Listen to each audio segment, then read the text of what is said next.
झंडा तोहरे लहंगा पर तोहरे लहंगा पर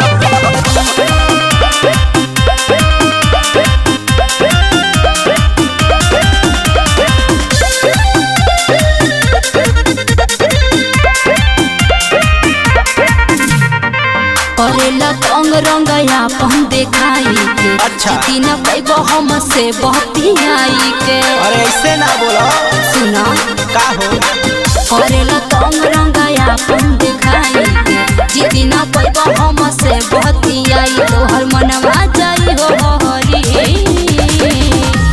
तब की यादो जी के झंडा तोहरे लहंगा पर फहरी बाबू साहब जी के झंडा तोहरे लहंगा पर अटक। अरे चलो जा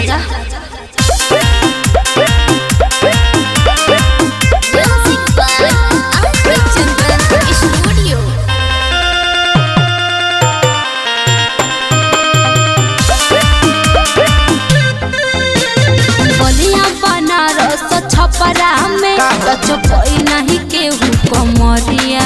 सुना कुशीनगर औरी देवरिया में झाड़ दी तोहर जवनिया। के कर हिम्मत बा का कहत बलिया बनारस छपरा में चपई नहीं केहू कमरिया। कुशीनगर औरी देवरिया में झाड़ दी तोहर जवनिया।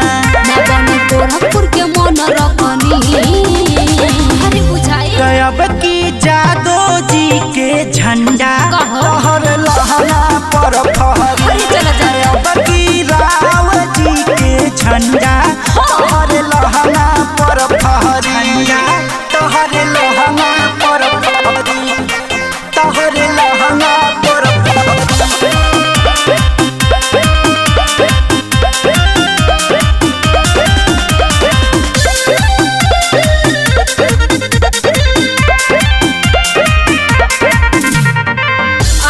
चंदन है कमरिया पे लगा देले बड़े हुसाटा केतना पटना सिवान कहेला पाटा कदे हम दू चार काठा। कहले आओ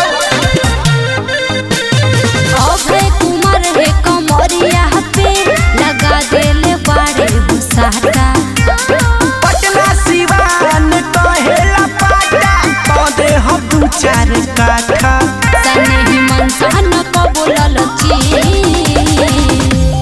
तब की पाड़े जी के झंडा तोहर लहंगा पर फहरी तब की यादो जी के झंडा तोहर लहंगा पर फहरी। अरे कुछ भी बोलते हो ना।